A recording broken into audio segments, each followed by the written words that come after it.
Hello everyone. Are we live? We should be live now. Okay. Meanwhile, I'm just checking my settings, making sure that we are really live. Okay. So if you're online, please go and say hi, whatever. Just let me know you are here. Okay. Good evening, everyone. Today we are here to really talk about the Singapore budget. Okay. It's been a while, lah. Getting a bit rusty. Um, getting a bit rusty from, I haven't been live streaming for a while, taking a break and also focusing on my other stuff in life. Okay, so if you're online, please say hi. And I know it's coming to Chinese New Year soon. And yeah, festive period. So I also hope to, give an early greeting for those of you who are celebrating Chinese New Year. All right. Okay, today's focus is really on the Singapore budget. And I know that every year we are looking forward to this announcement by our PM. Okay. And this year is delivered by Lawrence Wong. And I think that after COVID, right, we have a different, every time during COVID, we look forward to this kind of thing, like because we are in very difficult times. But I think that now in more peaceful times, right, we are looking at how to we have different set of problems.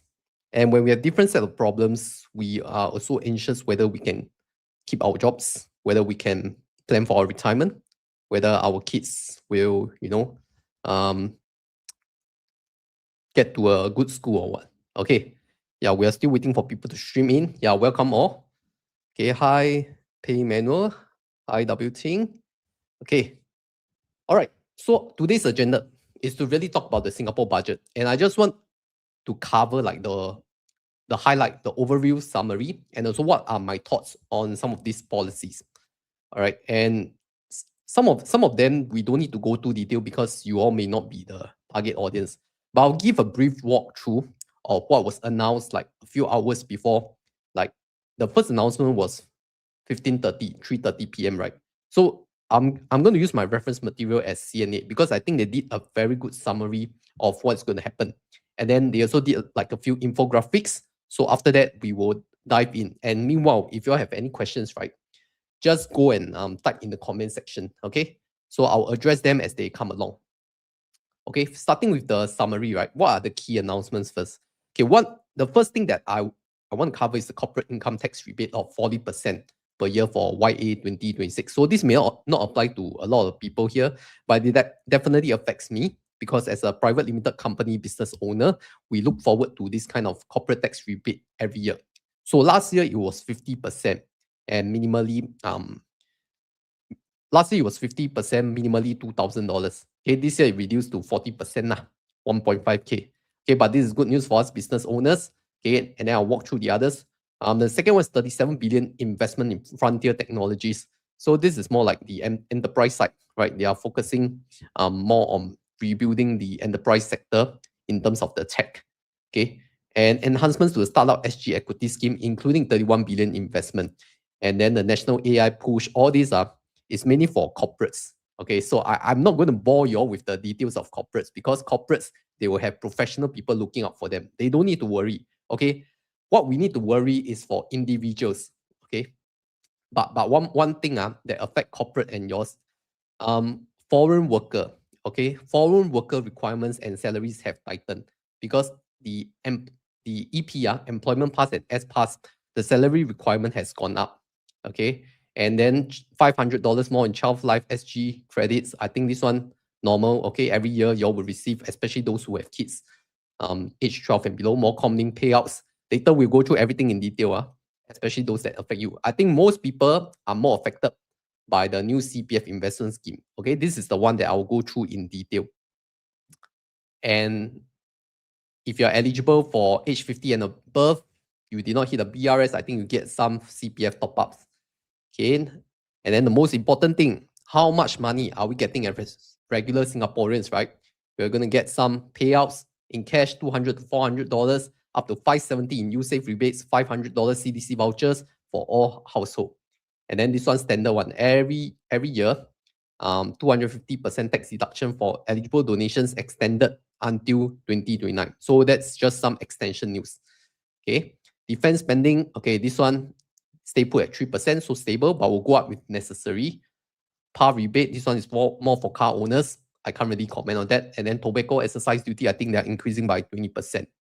Okay, with that, we shall go into detail, but we only talk about the more important one, okay? The one that more people want to comment on, okay? Just now I already covered the corporate income tax rebate of 40%, so I don't want to repeat already lah. So for those of you who are running businesses as a private limited, okay, every year, okay, not say every year, but some years have, some years don't have, okay? But luckily for the past 3 years, they had 50%, and now this year, 2026, they're going to just be 40%. So it's reduced from 50 to 40% already. Okay, so I'm going to find, okay, yeah. So businesses will receive 40% corporate income tax rebate, and the minimum benefit is 1.5K cap at $30,000 per firm. So what does this really mean, right? If you're a private limited company and you have at least one local headcount, Singaporean or PR, you can get at least 1.5K back for free. Okay, as long as you're a local company, private limited, you have one local staff, Singaporean citizen or PR. So those of you solopreneurs, this is for my another business. You're solopreneurs, you're self-employed, right? But you never set up company, you never hire people. You all lack this 1.5K lah. You're lugi lo. Yeah, so for my company, I will get that. Yeah, so it's like giving you free money for you to start a business. And this is before all the tax incentive. This is after all the tax incentives lah. So it's really to encourage people to start businesses. Okay, then all these are the one above, I don't need to go through because not applicable to most of my audience.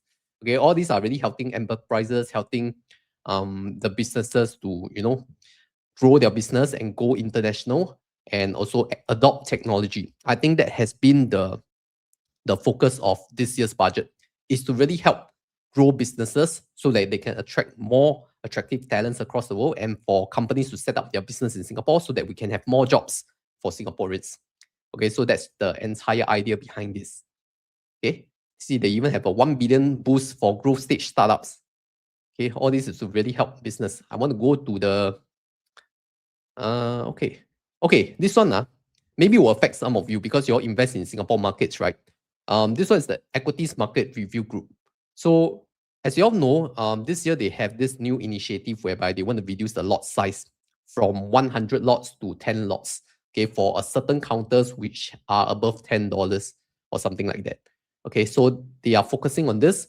So the Singapore government is focusing on rebuilding or drawing money from foreign investors, draw all their money and capital to Singapore. Okay, come and invest in Singapore companies, Singapore stocks. Okay, and yeah, then we can grow the country together. Especially when US, you know, outside of Singapore is all getting so volatile. All right, and then yeah, this year's big topic is AI, all this. Okay, I don't want to repeat, but okay. Support for workers. I think what is really important is that, are you going to lose your jobs to AI? Everyone is very afraid of AI replacing their jobs. So I've always highlighted in my videos that AI is not going to take over your jobs, but AI is going to take over, your job is going to get replaced by people who know how to use AI. And more so for those white collar workers, especially if you use computers, you know, you design programs, you do Excel sheets, all this.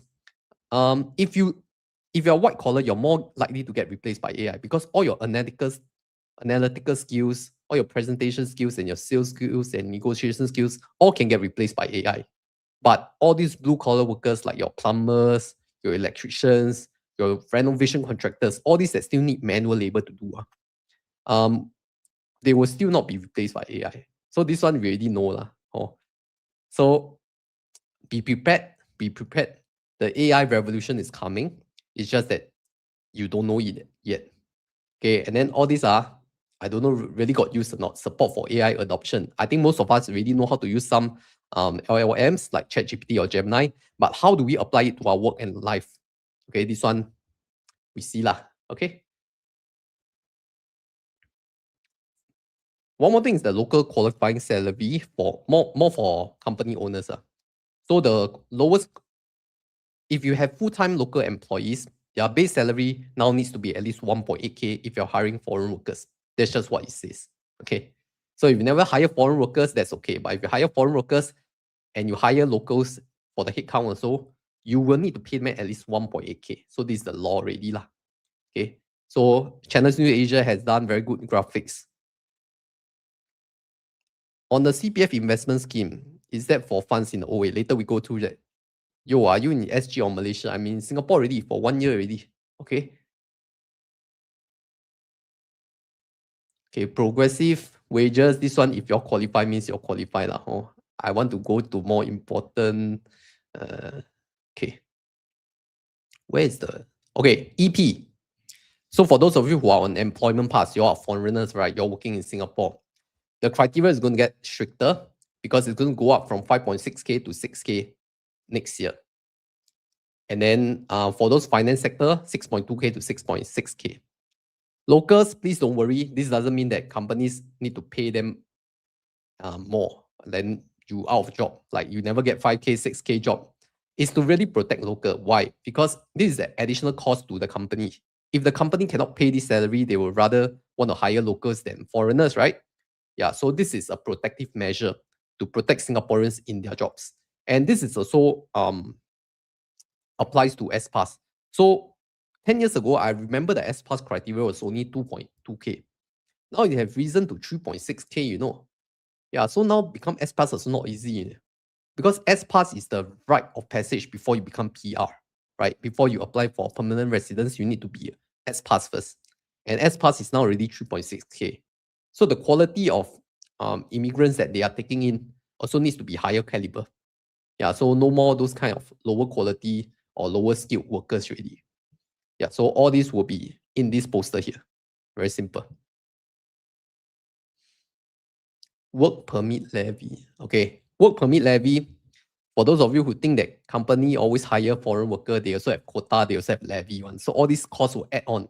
And now that workers levy, work permit levy is going to increase to $150, it's just going to be additional cost to the company lah. Okay, so company, okay, this is the question, right? But local won't get 6K, correct? You may not get the 6K, but it also means that the company would not hire a foreigner if they cannot afford to pay 6K. And I can assure you, if the company can afford to pay 6K and the local can meet the criteria, they will rather hire the local because you don't need to have the quota. You don't need to pay all this levy. Okay. There's a lot of hidden costs of hiring foreigners that employees may not get it, but employers, they need to know. Yeah. Okay. So don't be. I think they are doing a better job really, like protecting Singaporean jobs. Okay. $500 in child life SG credits. Okay, so for those of you who have kids, who have babies, okay, this is good news to you. So your child will receive $500 to their life SG. Okay, life SG account. Then the credits you can use it just like a PayNow QR transaction now. But if you want to cash out the transaction, I mean, if you want to cash out the life SG credits, I'm just saying it on the live stream. You can go and download YouTrip. Okay, I also have a YouTrip referral code. Go and download YouTrip. And yeah, I think if you top up the YouTrip wallet with a live SG, you are able to withdraw it out. Okay, because once you top up to the YouTrip wallet, you can withdraw out the balance to your bank account. Okay, so that's just some food for thought. Yeah, the government really need more Singapore babies lah. I mean, we are not increasing the local population. That means we need to import more foreigners. And then yeah, it's going to be a bit imbalanced. Okay, so we have preschool subsidies, we have student care subsidies, we also have child life SG credits, really to encourage people to have more local Singaporean population. So that's the idea behind this measure. Okay. Comlink, this one more for lower income families lah. So for those of you who qualify, you can take a look at this Comlink. Okay. Disabilities.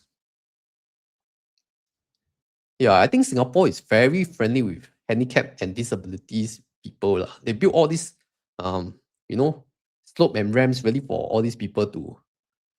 Yeah, then Singapore also take care of their seniors very well. So there's a long-term care support fund which provides a premium support for CareShield Life. 400 million top up. Wow, really take care of the people. Okay, this one. Let's go to CPF. CPF top ups for older Singaporeans. Okay, not all older Singaporeans are age 50 and above.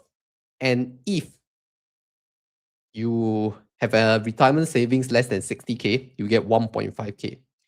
If you have at least 60K but below 110K, you get $1,000. That is if you own one or less, or 0 to 1 property. And then your annual value is up to 21K. I know a bit confusing, but just think about it. If you're below, if your CPF savings is below this number, most likely you are a low income employee, which means you are in some form of financial hardship also. So government is just helping you top up your CPF balances. Okay, for those of you who are in well-paid jobs, your employer pays you quite well, most likely your CPF balance is above this level already. Yeah, so this is more for the lower income folks to help them build their CPF. Okay, next one. This is the most exciting news of today. CPF investment scheme in 2028. Okay, so what's going to happen is that the government last time they already announced that they are going to introduce a new scheme for people to invest their CPF, right? It's called the LRIS. What does LRIS stand for? Forget what's the full term, but it's called LRIS. Something long-term retirement investment scheme. Okay, for people who may not actively manage investments. And how it works is that it's like a glide path strategy. I'm not sure if you have heard of something called target date funds from the US, right? So how a target date funds work is that for a certain age group, you all have, for example, your 20s to 30s, you're high risk, right? High risk, then you all can take higher risk and you have a higher equity allocation. Maybe a 80% equities, 20% bonds. Okay, maybe you reach age 40, then you have a lower risk appetite. So it will decrease the equities proportion from 80% to maybe 60%. Then your bonds allocation go up to 40%. Then once you reach your 50s or 60s, that's when you cannot take a lot of risk really. Maybe only 50 equities, 50 bonds. So that's how a glide path strategy works. And this is exactly what the auto age-based rebalancing is trying to tell you, right? Because the portfolio will shift from higher to lower risk assets as investors age. Because it is assumed that as we age, right, our risk appetite goes lower. We are more focused on capital preservation rather than capital accumulation. So as we are stepping into a retirement phase already, we don't need that high growth stocks or high volatility exposure. So we add on to more bond allocation to smoothen out the volatility. Okay, and the simplified choices is that there are going to be 2 to 3 providers selected to offer a small number of options. Okay, most likely are already those financial institutions who have access to CPF investing. Like for example, Poems by Phillip Capital, Endowus. I think recently Auto Wealth also has it, and maybe one of the 3 traditional big banks. I don't know. So it all depends on who can really win it, right? Because I think the bidder that wins this scheme, LRIS, you all need to come up with a product that it has lower fees than whatever you're offering right now, Okay, all in fees capped to minimize cost. Okay, so let me share what is the current what's the current investment, CPF investment that's the lowest cost right now. Because for me, currently, I'm using Poems. As you all know, Poems by Phillip Capital. So Poems, you're able to invest your CPF with in the unit trust. And there are very low cost unit trusts known as the Amundi funds. Okay, I cannot recommend which specific fund. You can take a look at my previous videos. But the fact is that their expense ratio is only 0.05% per annum, starting from. And even for a global index fund, it can be as low as 0.1% per annum. And Poems, they do not give you they do not charge sales charge, platform fees from their end. So it's all the expense ratio from them. So for this scheme to really work and be attractive to people, it needs to first be very low cost. Secondly, it needs to be globally diversified. Okay. And I'm very sure for those of you who have heard the budget announcement, right? Lawrence Wong already said that we cannot be picking stocks. We cannot be allowing these people to pick stocks and trade stocks because that's very risky. They say that specifically for this scheme, right, it should be a global, well-diversified index fund. So you see, the government also know already. The general public, they are not able to stomach that kind of volatility one. Okay, they know the investment appetite.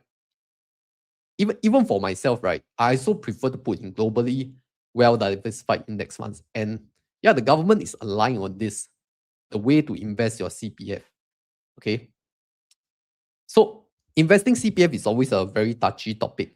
Why? Is because CPF already has a guaranteed 2.5% in the OA and 4% in the SA, correct? So this is why I always believe that before you invest your CPF, should you transfer your OA to SA first to get that 4% first, guaranteed. Then once you reach FRS, you cannot transfer, right? Then your OA 2.5% opportunity cost is much lower. That's where you can then go and use it to invest in all your whatever equities or unit trusts. Because you have to understand that the majority of the public, they are not like us, who can read financial news, financial knowledge, and financial reports. Okay. They just believe that, oh, this is 政府 one, government one. I can trust, I can believe. But when they see red color on their portfolio, then they will blame government again. Correct? I'm very sure this will happen. So it's very important to consider that returns are subject to market conditions.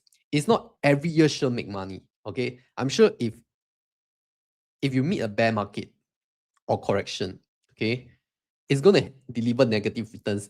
And then that's when the year that the citizens will be very, very unhappy.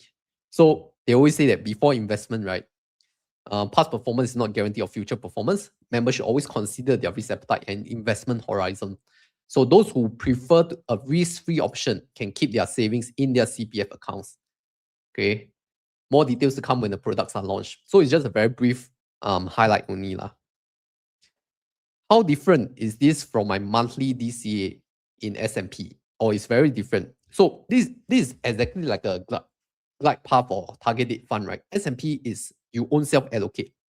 Okay. For example, if you invest in a fund that exposes to the US markets, you will own self go and decide the allocation, correct? So you're 100% equities. But this LRRS, they will decide for you, right? Maybe they only take 80% of it and go and invest. The 20% of it, the 80% they will take it and invest in the global diversified index funds. Then 20% they will use it to invest in bonds or just keep it in the CPF for 2.5%. And then as your age increases, they will then adjust the percentage allocation between the two. Yeah, so this is the difference lah. One is government initiated and one is your own self initiated.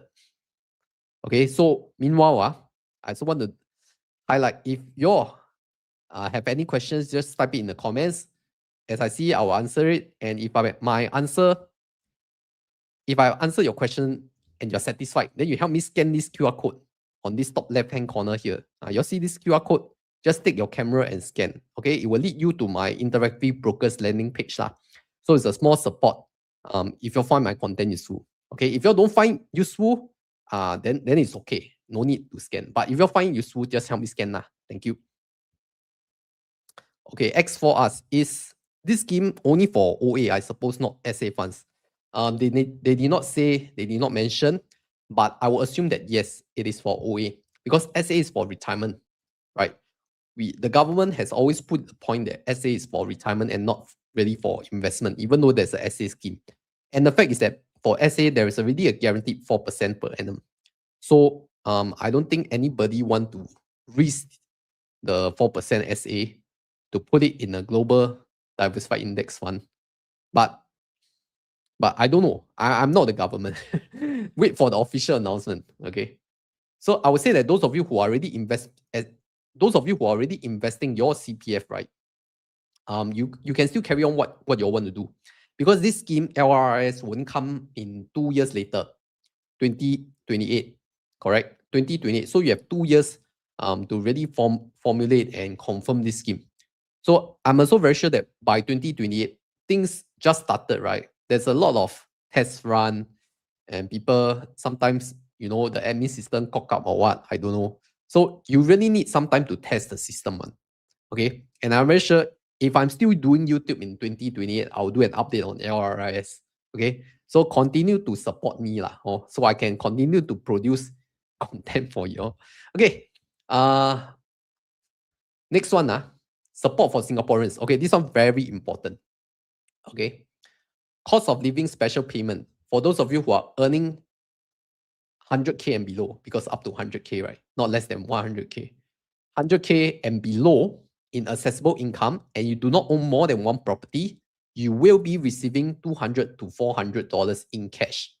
This is cost of living special payment. Okay. 2.4 million eligible Singaporean adults in September 2026 will receive it. Okay, so only Singaporean citizens. PRs, no.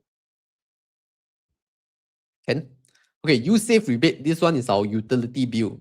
Okay, if you're paying utility bills, you can get up to $570. CDC voucher, I don't need to say already. Okay, every year. Did we get less CDC voucher? This year we got $600, right? In January. So next year in January, we are getting $500. Okay, so this is like a decreasing trend really. $600 is the peak. No, I think last year there was a SG60 voucher. That one $800 for the senior. I think that one is the peak. $800. Yeah. Okay, so for those of you who asking whether government giving us money or not, this is the slide that you all want to take note. Okay, $200 to $400 in cash if you're earning 100K and below accessible income. Okay, then USave rebate if you pay utility bill, CDC voucher next year, January 2027. If the transaction fees for LRIS are lower, then consider.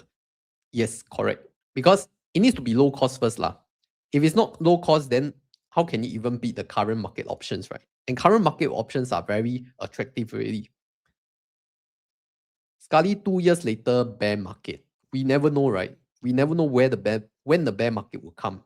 So we can only, I don't. But if 2 years later the bear market really come, then it's a superb time to start the LRIS so that people can invest in the bottom. But nobody would really know when the bottom will come.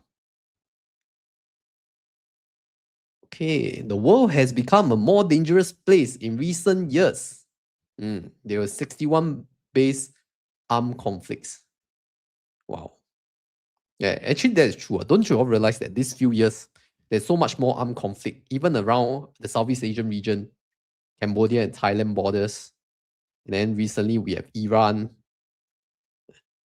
And yeah, so much volatility going on. And because of that, Singapore is going to boost their defense against unmanned aerial threats. Okay, because next time all these wars are not going to fight by people, all these are going to led by all the UAV, unmanned vehicles. Cyber attacks. Okay, this one not. Security related expenditures to rise. Government is giving less when economy is getting worse. Okay. So is the government giving less compared to last year? I think if you compare it numbers wise, then yes lah, slightly less. But is the economy getting worse? Maybe to you, yes. Because your industry, maybe you all see more retrenchment, layoff exercise, you all think the economy is getting worse. But the truth is the economy is not getting worse. Okay. The economy, Singapore actually had a very good growth in 2025. So the economy is actually getting better. But maybe our jobs are more at a threat of being replaced, either by foreign talents, AI, or companies offshoring from Singapore. So that's why you think the economy is getting worse. But the truth is that companies are making more money in Singapore, which is why there's a piece of news going on that companies are paying more corporate tax, record high. Why? Because they make more money from Singapore. So if they don't make money, corporate tax will fall. And then government spending will decrease, government budget will decrease. Correct. I mean, this is my own assumption only lah. Okay, all this climate change thing, I will skip. Strengthen the Singapore spirit. Okay, you all have what questions? 2026 government forecast is less than 2025. Okay, which makes sense lah. I mean, 2025 we had a very strong year. 2025, I think the Singapore companies all had very good results. Even Singapore stock market like all-time high. And I think businesses were booming in 2025. Like it was one of the best years in growth, coming out of the COVID recovery and all everything stabilizing. So 2026 government may be more conservative to provide the forecast because 2025 was record high already. Yeah, so that's why they are being more conservative lah. But with the AI revolution and all this, I don't think growth is stopping. This is my personal opinion. Growth is not going to stop. Okay, and government is going to put more efforts in encouraging business to start up in Singapore.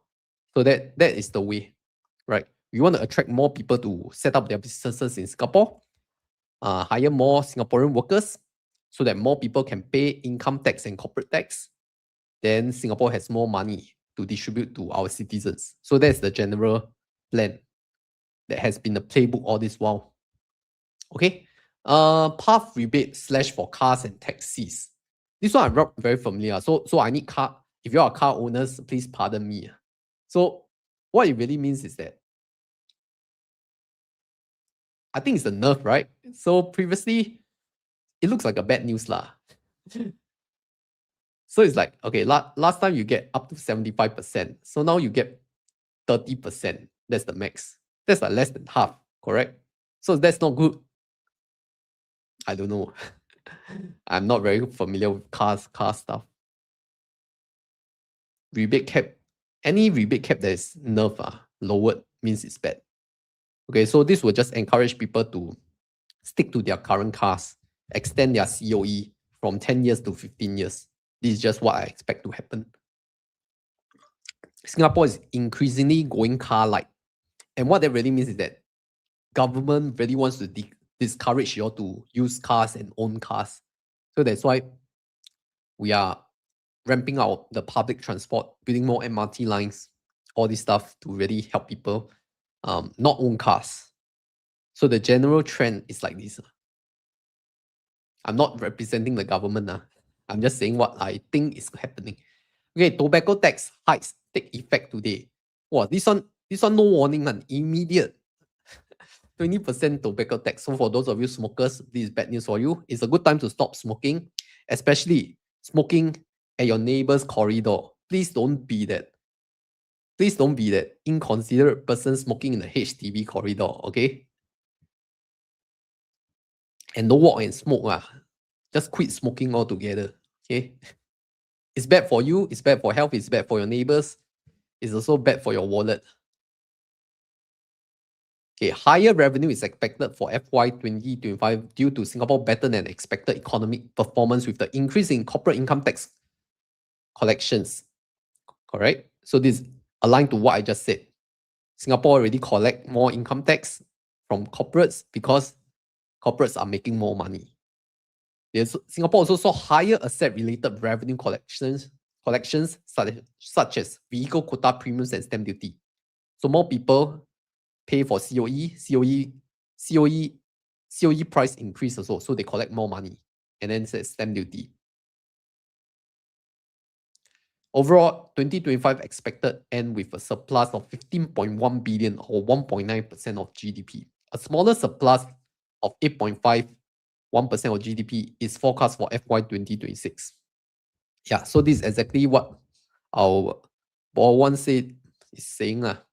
So effectively, they are halving the forecast because 2025 was such a great year. They are not confident that this will continue into 2026, which is reasonable because there will always be a peak performance and if the government thinks that 2025 was the peak performance already, then they're going to be more conservative going forward, which is why 2026 will be half of it, almost half. Wow, if like that, then really cut a lot, no? I don't know. Okay, but they also expect higher corporate tax collections expected from 2027 after the second pillar of BEPS is implemented. What is BEPS? Or tax planning strategies deployed by multinational firms to exploit gaps in tax systems and avoid paying a fairer share of tax. By implementing a top-up tax, large MNCs operating in Singapore will be subject to higher minimum effective tax rate of 15%. Okay, so it's to catch all those tax people who evade tax lah. No. Yeah. So they collected higher income tax, but not because they are making more money, but because these people were not paying their fair share. Okay, I think that's fair. What's up, bro? I have a question. Everyone's saying that Singapore has no skill. What's the skill? What's the next thing they could do? Could you please answer? I'm from Arabia. What kind of skill are you looking at? Do you mean scaling of your products volume, your customers, production? So it depends on what kind of skill are you looking at. If you're looking at the market, I think Singapore is fundamentally a very small domestic local market. But because we have very favorable business laws and business compliance rules, and we are also very tax friendly, that's why we can also sell to global. We could be the gateway between Asia and the Western European or US counterparts, because that's the main hub of us now. Okay. If tariff dispute wars, interest growing up, job losses with AI, government should provide more incentives. Okay, so you're asking for government to bail you out lah. Is that what I'm getting? Okay, I think it's fair that tariff dispute wars, all these are not good news. And if people are suffering, then I think the government needs to step in to do their part. But if you're always asking for people to save you, the truth is no one is going to come and save you. No amount of handouts is going to help if you don't help yourself. Okay, if you always depend on someone else, then it's not a good sign that you're progressing. Right?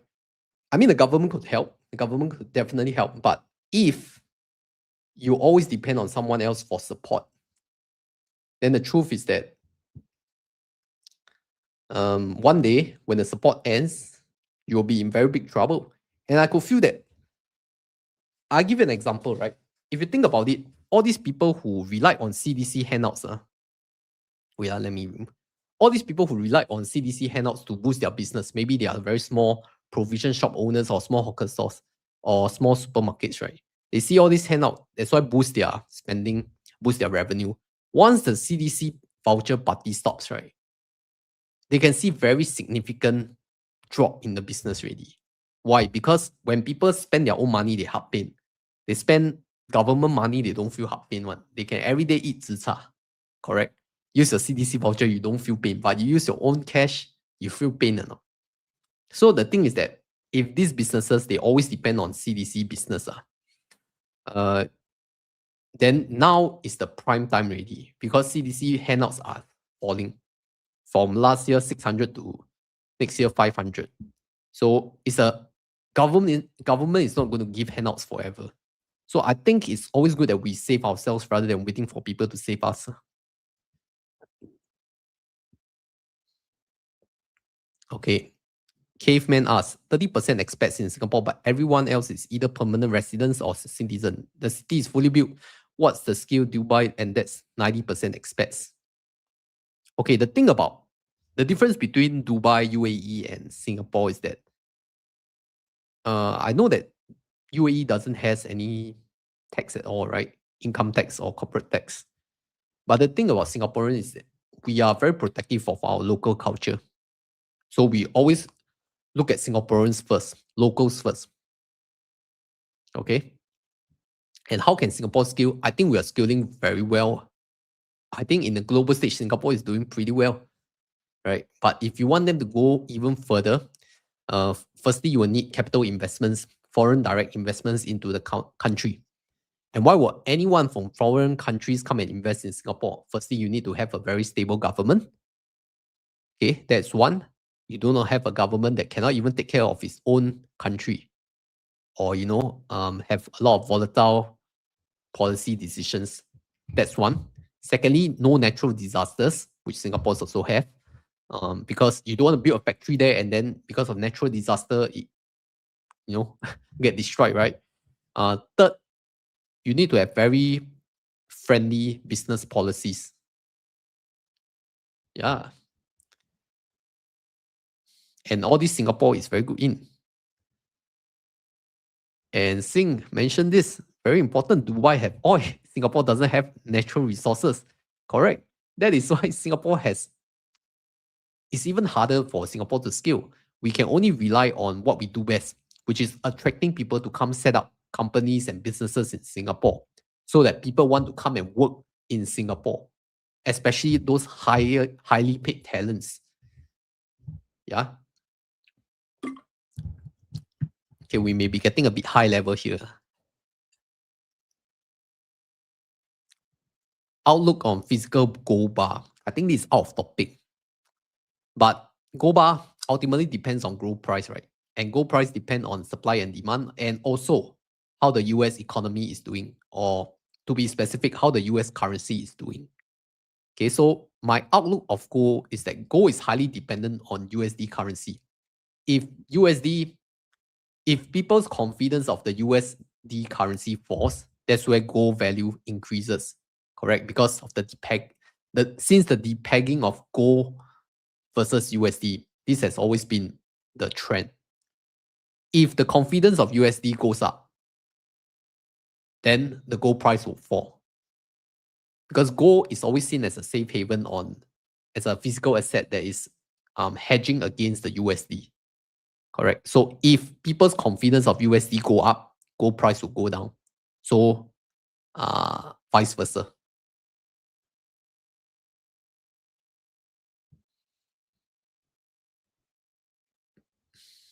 What's the next step of Singapore and what's the future? That's not a question for me to answer. That's the question of the government to answer. I think the government, I'm not here to represent the government, but from what I see, the government policies have always been very aligned. Okay.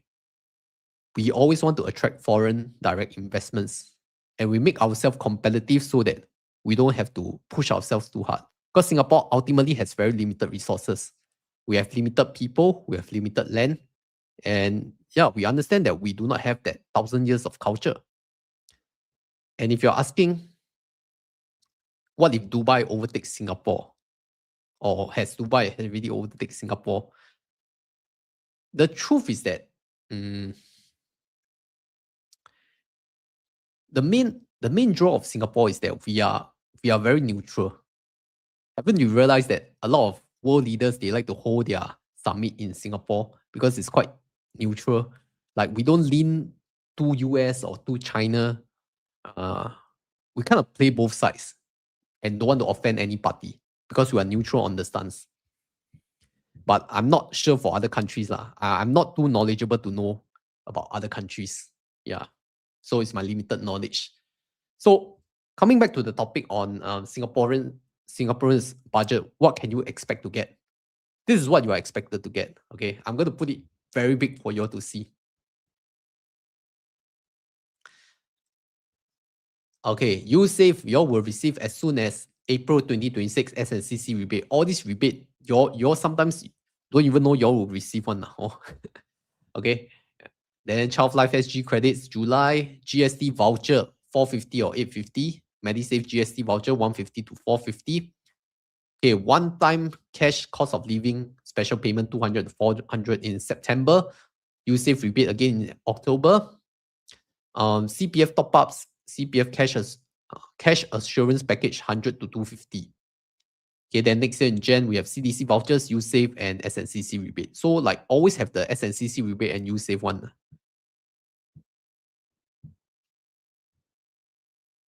Okay, so that is the main gist of this entire Singaporean budget. And if you just want to know of the financial support for Singaporeans, right, all can be summarized on this page. Okay, if you just want to know how much money you are getting, especially if you are earning 100K and below, it's $200 to $400.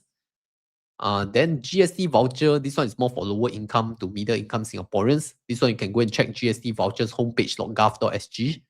Assurance package, this one is also income limited. I think you go to that government benefits website, you can check everything already. And for 2026, they are using FY 2025's annual income, which means FY 2025 is your full year 2024 January to December income. Okay, I know it's a bit confusing, but as a guideline, whenever they announce this kind of thing, you just deduct 2 years. Okay, 2026, you minus 2 years, right? That's 2024. So your 2024 income, is it below 100K full year, including bonus, whatever that's declared to IRAS, accessible income in FY 2025, then yes, you will qualify if you're within the income bracket lah. Okay. So I think this budget, the best piece of news to me will be the corporate income tax rebate. Didn't expect it to still continue because it started, I think, since COVID.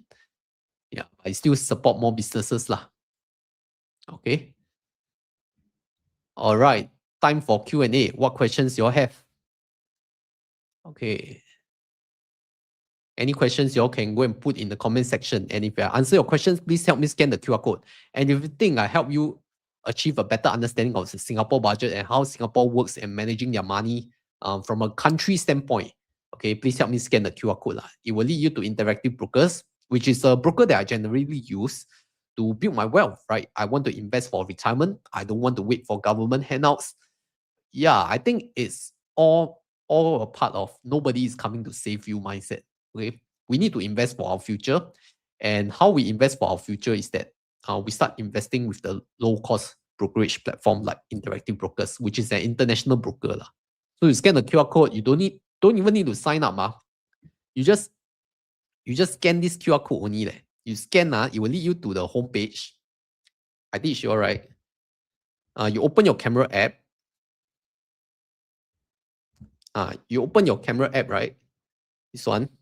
Then you go and scan, put there, you scan, and where is it? Here. And you just click, it will lead you to the homepage already. Okay, no need to sign up. Yeah, but if you want to sign up, it's good. You can support the channel. Okay, meanwhile, I'm going to answer any questions. Okay, one very important question. Okay, for the Dubai versus Singapore thing, I'm sorry, I'm not in the capacity to answer this question. I think you're going to direct this to your minister or MP or someone with more macroeconomic, because I don't have enough knowledge on this.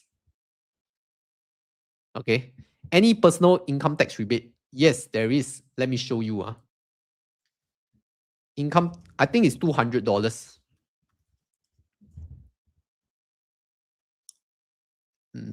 Wait.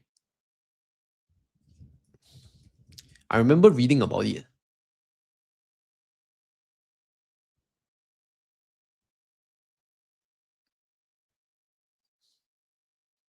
I just read this just now. Where is it gone?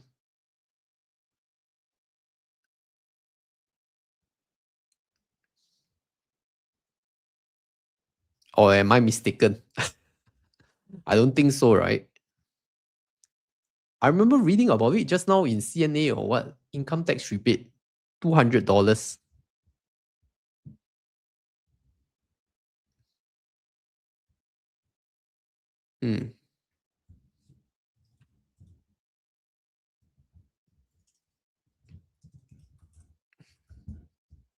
Can't find already.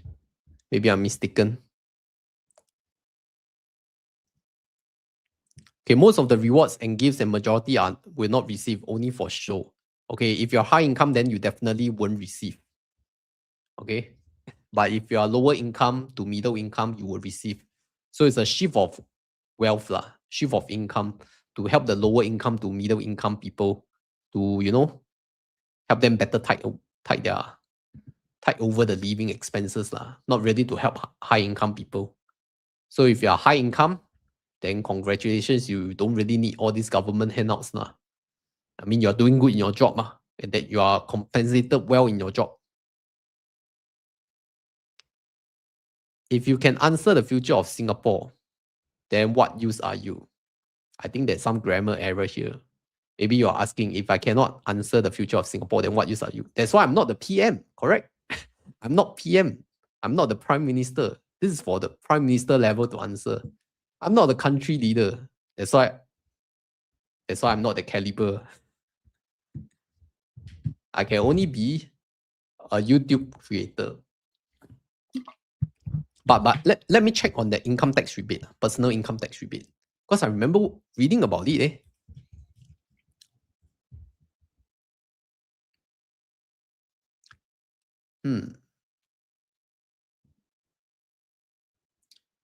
What other questions you have? Please write there.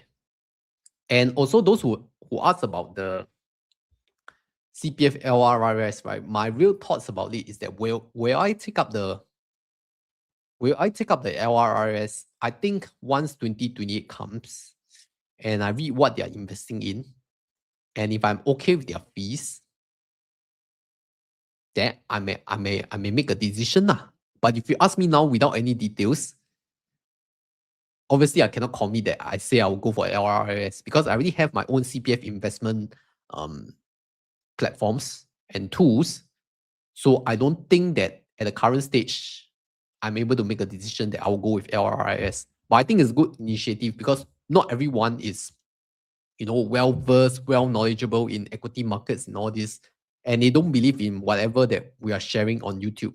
Like, maybe they don't even trust like Poems. What kind of platform is that? I never heard before. I only trust the government. I only trust CPF.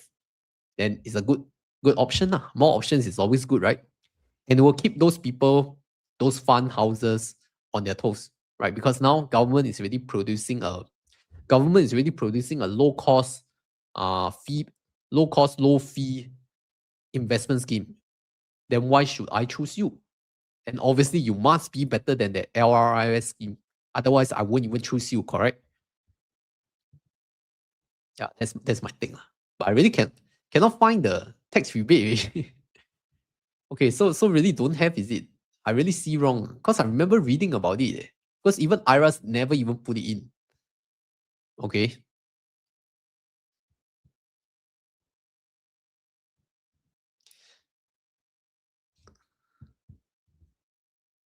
Does your role as YouTuber provides passive income if I will stop working? The surface answer is yes, but the real answer is no. Okay. I share a bit why. Because the truth of a YouTuber is that if you don't produce videos, YouTube will not recommend your old videos to people. And if YouTube doesn't recommend your old videos to people, then people will not use your links to sign up and get income. And people are not going to watch your video. Then you got no exposure. Then where are you going to get that passive income? So YouTube is not passive income at all. YouTube is 90% active income, 10% passive income. And then 90% is very important because if you stop posting videos, your videos will not be recommended at all. Yeah, so it's definitely not as passive as they say.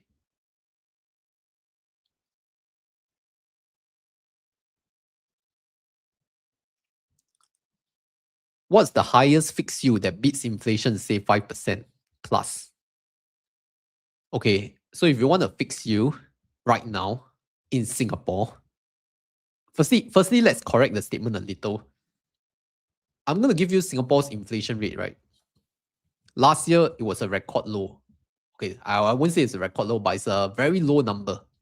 It was less than 1%.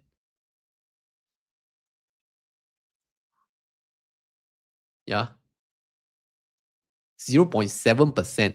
That was Singapore year-on-year inflation for 2025. 2024, it was 2.8%. So Singapore managed the inflation quite well, usually between 2 to 3%, which is good, right? It's a healthy number for inflation. But last year was record low, 0.7%. So if you want a high yield that beats inflation, actually your CPF is already beating the inflation rate. OA, ordinary account, is giving you 2.5%. SA is giving you 4%. This is not even including the additional 1 to 2% for your first 30K to 60K CPF balances. Yeah. So if you ask me, fixed deposits right now around 1.5%. T-bills recently just launched and auction 1.36 or 1.37%. That's not gonna cut it. If you do high interest savings account around 2 to 3%, but that comes with requirements, terms and conditions. If you do SSB, I think recently it rose to 2% for 10-year yield. Yeah. Yeah, so this is the Singapore Savings Bond, 2.16%.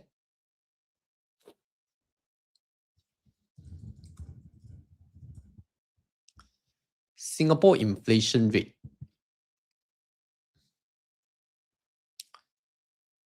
Okay, so this is the Singapore inflation rate. For those of you who don't know, I'm going to present you facts. 2024, all items 2.4%. 2025, 0.9%. But if we just look at core inflation, okay, core inflation, 2.8% 2024, 0.7% 2025. So that's a big improvement already.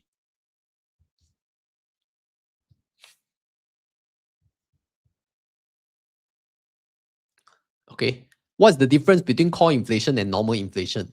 It's explained here. Core inflation measures and excludes components of accommodation and private transport. So specifically your property and your cars are excluded, which both are very high ticket items in Singapore. So if we take out those, your year-on-year inflation for 2025 is only 0.7%, which is very low. So 2025 was a really good year, man. I mean, at least for myself, it was a good year. I'm not sure for viewers, is it? So recently, since we're back on this topic and we don't have any questions yet, recently I've been publishing a few videos on income and salary and Singapore net worth. All this is, yesterday I produced that median salary being $5,775. So that's the video that every year I'll try to do to help people understand more about the income situation in Singapore. And this is going to be a series because next up, I'm going to talk about the household income being 12K, the Singapore University degree graduates getting their 9K pay, and of course, the net worth, top 20% of Singapore net worth being $5.3 million. So all these are part of the wealth and income and salary ceilings. So stay tuned, subscribe to the channel if you like to watch this kind of content. And meanwhile, help me scan the QR code on this left-hand corner, the top left corner. It's a small support for me to continue doing what I love to do. Okay.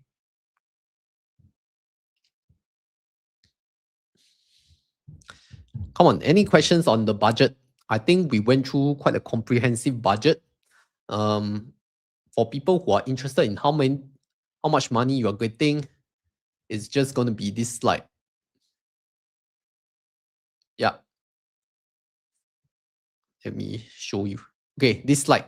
How much money would you get? Because people just want a too long delivery answer, right? They just want things that affect themselves.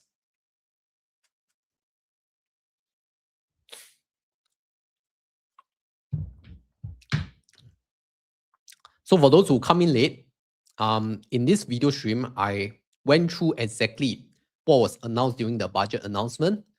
Those things that really affect true Singaporeans, those that affect companies not so much other than the corporate income tax rebate of 40%.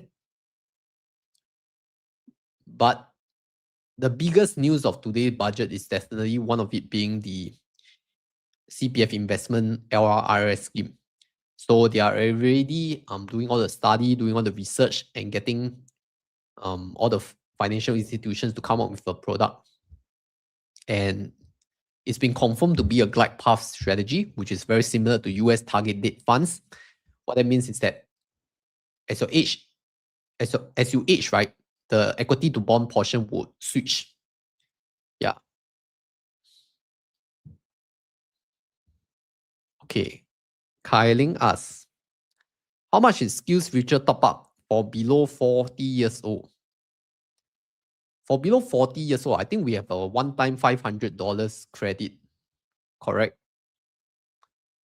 And I think if you're I think if you're below 40 years old, your SkillsFuture does not have a subsidy. So you pay the full price. So actually below 40 years old, is it signaling that you don't really need to use your SkillsFuture? I don't know. Because last year when the one-time top-up of $500 was expiring, I think many people went to use it for courses. But turns out that some courses may not have that subsidy. Yeah. I myself not very active on SkillsFuture because sometimes I learn things better outside of SkillsFuture. Yeah. Okay. Brother, what do you think about buying retail unit? Is it possible to rent it? I'm a foreigner and thinking of getting mine and gets and avoiding, is it tax duty or stamp duty? Or you mean ABSD, additional buyer stamp duty? Okay, so if you're a foreigner, you will definitely be charged additional buyer stamp duty unless you're from certain countries like US or certain Europe countries. They have a tax treaty or something like that for ABSD. Buying a retail unit, I don't think retail unit as in commercial unit, right? A commercial store space. Yeah, that one you have to check with property people. I'm not well versed in property, so I'm not the right person to ask. But if you ask me, anything that charges you ABSD, I think it's lose money from the start already. You lose money, you cannot even break even there. Your first few years is spent on breaking even.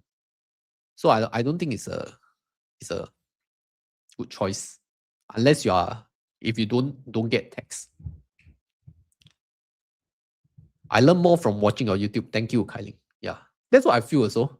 I think I learn more from watching other people do their things and share on social media channels than all these like government portals. Because do you think that SkillsFuture get a very bad rep because there are a lot of actors or actors as in, I know there are good eggs and bad eggs, but there are just a lot of bad eggs in the SkillsFuture industry where they are just out for your cost money only, right? They don't teach very useful stuff, things that can be found online, but they package it to a course and then they get certified by the government so they can collect all the SkillsFuture money. So that's my general vibe of SkillsFuture courses. But this may not be a fair representation. I'm just saying that this is my impression. So I rather like learn from people who really provide this in a structured manner. Even for free on YouTube, you can learn a lot of stuff already. You can like last time I learned a lot on property, a lot on tax planning, accounting, all these professional skills that last time you need to go university to learn. Now you can learn on YouTube for free. People are sharing it for free. So what is SkillsFuture really for? Maybe for those that need hands-on, okay? Like your blue-collar skills. Aircon maintenance, right? You want to learn how to repair aircon, handyman training, yeah. All this cannot be learned from YouTube, which is exactly things that you should not which is exactly things that AI cannot replace, right? You realize you should use your SkillsFuture to go and learn things that AI cannot replace. Like go and use for cooking class, okay, I give it to you. You should go and use it for cooking because AI cannot replace cooking, or can it, right? Well, don't you all realize that AI, there's a robot that can help you cook your fried rice and eggs. Yeah, you've seen it in those hotels. So AI can replace that already. But I don't know, man.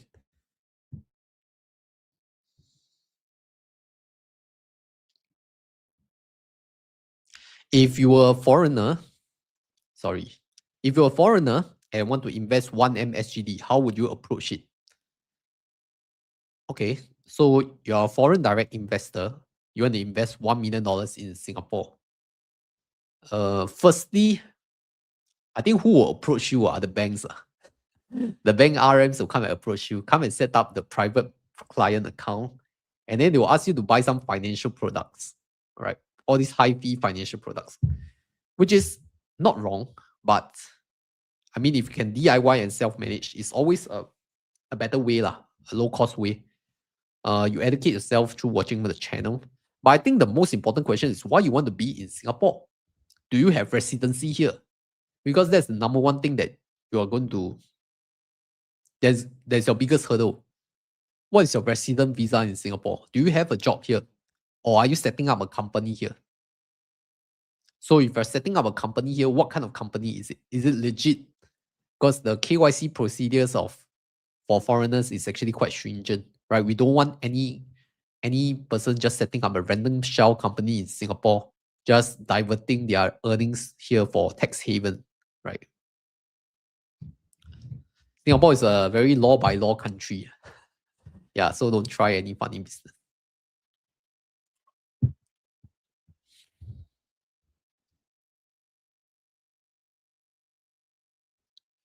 Okay, so you're a Persian real estate developer in GCC and you want to bank offshore in Singapore.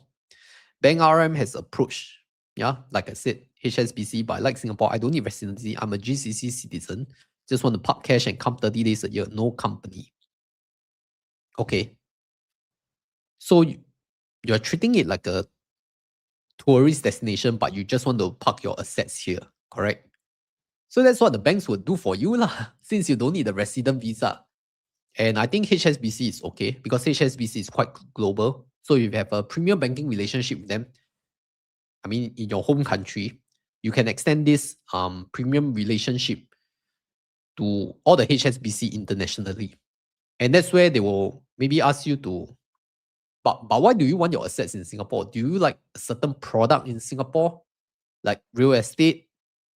Then foreigner real estate, I think is very different ball game already. That one you need to approach a real estate investor, right?